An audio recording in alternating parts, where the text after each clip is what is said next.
Isang magandang araw po muli sa inyong lahat. Muli po akong nagbabalik upang ihatid sa inyo ang ikatlong kabanata ng ating kwento na pinamagatang si Mang Kanor. Paalala, ang kwentong ito ay hindi angkop sa mga taong hindi bukas ang isipan, lalong-lalo na sa mga taong feeling conservative. Ang channel na ito ay for adults mindset only.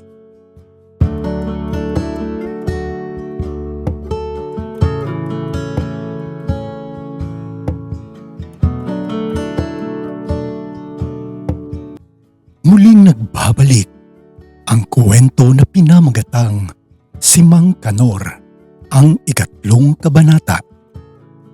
Ang nakaraan sa ating kwentong si Mang Kanor. Pagkatapos ng pangyayaring iyon ay mas lalo akong naging interesado kay Mang Kanor at inaamin ko na gustong-gusto ko ang aking nakita at halos muntikan ko nang tulungan siyang makapagparaos sa mga oras na yun. Subalit alam ko rin na hindi pa iyon ang tamang panahon kung kaya't mas nanaig sa akin ang pigilan na lamang ang aking sarili.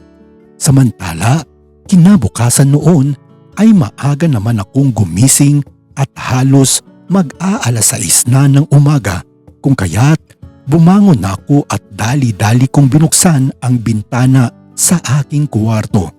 At doon ay nakita ko ulit si Mang Kanor na nasa isang sulok at nakaupo ito habang nagkakape. Napatingin siya sa akin at kitang-kita ko ang kanyang mga mata na para bang nangaakit ito sa kanyang pagtitig sa akin at bigla niyang itinaas ang basong hawak-hawak nito. Sabay ngiti at maya-maya pa at kinindatan din niya ako.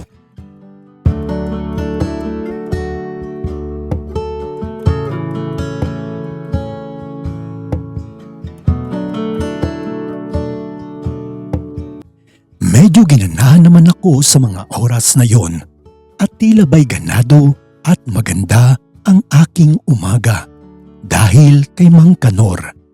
Kung kaya't napangiti din ako sa kanya, bagamat hindi lamang sa kanyang mga mata at ngiti ako napatitig dahil sa nakashort lamang siya sa mga oras na yon. Kung kaya ay kitang-kita ko rin ang kanyang maskuladong katawan na mas lalong gumigising sa akin at nagbibigay lakas sa aking umaga at napapasabi na lamang ako sa aking isipan ng OMG, kung pwede lamang kitang tikman at papapasukin ngayon dito sa aking kwarto o Mang Kanor. At maya-maya pa ay bigla ko na lamang narinig na may kumakatok sa aking pintuan at doon ay tinatawag na ako ng aking ina. Kung kaya't napabilis ako sa pagkilos at mabilis na binuksan ang pintuan upang kausapin ang aking ina. At sinabi ko sa kanya na maghihilamos na muna ako at susunod na sa kanyang lumabas.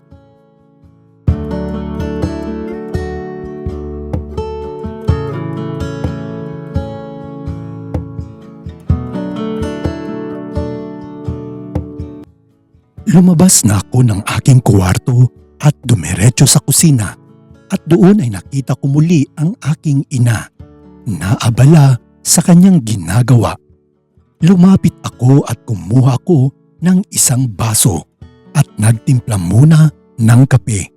At pagkatapos ay lumabas ako at tumungo sa may balcony ng aming bahay. At habang iniinom ko ang aking kape, ay muling dumaan sa aking harapan si Mang Kanor. At kahit sobrang init ng aking iniinom na kape ay hindi ko naramdaman ang init nito sa aking labi dahil sa pagtitig ko sa kanya.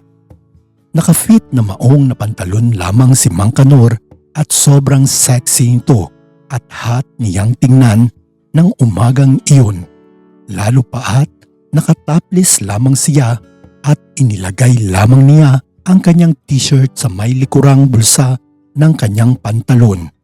Hindi ko alam kung sinasadya nga ba ni Mang Kanor at sinusubukan niya ba akong akitin.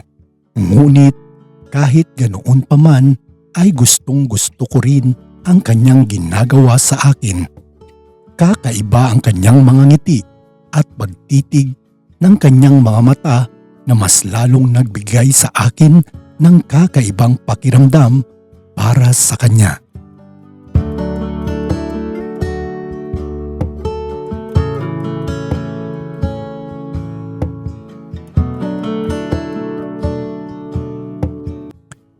Lumipas ang ilang minuto ay lumabas na ang aking ama sa aming bahay at pumunta agad ito sa may talyer habang si Mang Kanor naman ay naroon na at abala sa kanyang pagtatrabaho. Habang ako naman ay patuloy lamang na nakaupo sa may balcony. Nakita ko na nilapitan ng aking ama si Mang Kanor at kinausap niya ito. Hindi ko alam kung ano ang kanilang pinag-uusapan.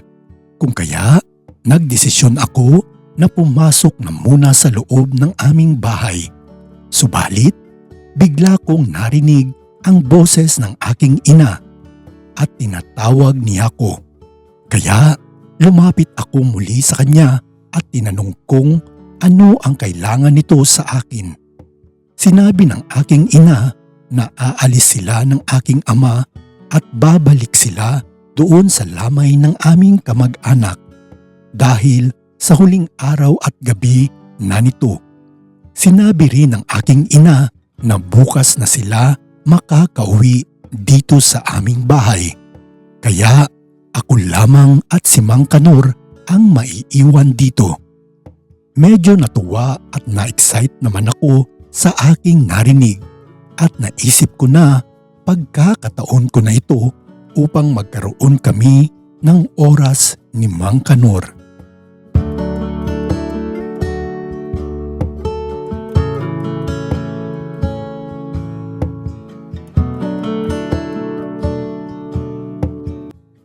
Pagkaraan ng ilang oras at sumapit na ang 5:00 ng hapon at naghahanda ng aking mga magulang upang umalis sa aming bahay. Hanggang sa nagpaalam na silang dalawa at sumakay na sa sasakyan at umalis na ng aming bahay. Habang ako naman ay nasa may pintuan pa at nakatayo. Maya-maya pa at naisipan ko nang maghanda ng aking hapunan. Kaya pumasok na ako sa loob ng aming bahay at dumiretso na ako sa may kusina. Nang mga oras na yon, habang ako ay naghahanda ay napansin ko na meron pang mga hugasan sa may lababo at doon ay naalala ko ang ibinilin sa akin ng aking ina na kung pwede ako magpatulong kay Mang Kanor na ayusin ang baradong daluyan ng tubig sa aming hugasan. Kung kaya, sinubukan kong puntahan si Mang Kanor sa likod ng aming bahay upang makisuyo at doon ay naubutan ko siyang nagpapahinga sa may duyan.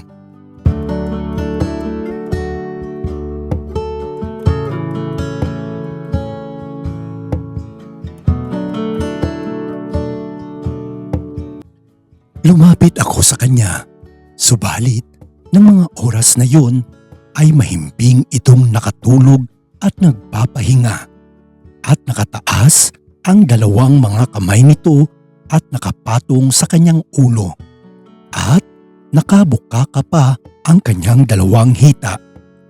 Hindi ko pa siya ginising ng mga sandaling iyon at ninanamnam ko pa ang mga sandaling malaya akong pinagmamasdan ang katawan ni Mang Kanor at sabay isip ng kakaiba sa kanya. Halos ilang minuto din akong natulala sa pagtitig na halos makalimutan ko na ang aking ginagawa sa may kusina dahil kay Mang Kanor. At dahil sa labis na pagnanasa ko sa kanya ay hindi ko napigilan ang aking sarili at mas lalong lumapit pa ako sa kanya. At doon ay bigla akong napahawak sa kanyang maskuladong katawan, kung kaya't biglang nagulat si Mang Kanor at nakita ang aking mga kamay na nasa parte na ng kanyang alaga.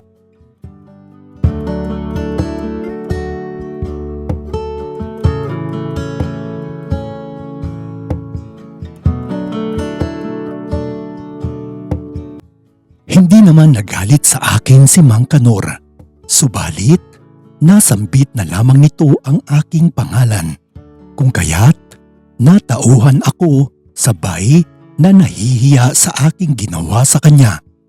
Halos matunaw ako at nanlaki ang aking mga mata nang makita ko kung paano tumingin sa akin si Mang Kanor, at dahil doon ay napaiwas ako at humingi ako ng tawad sa kanya.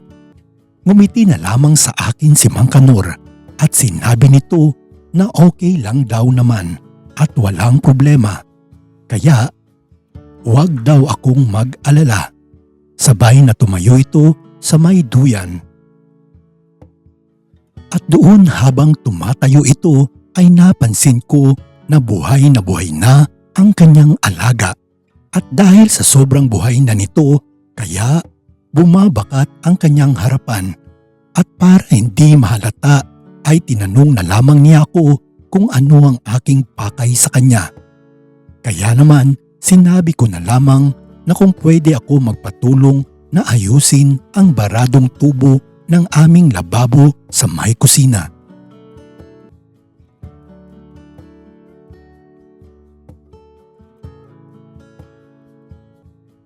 At dito ngay muling nagtatapos ang ikatlong kabanata ng ating kwento na pinamagatang si Mang Kanor.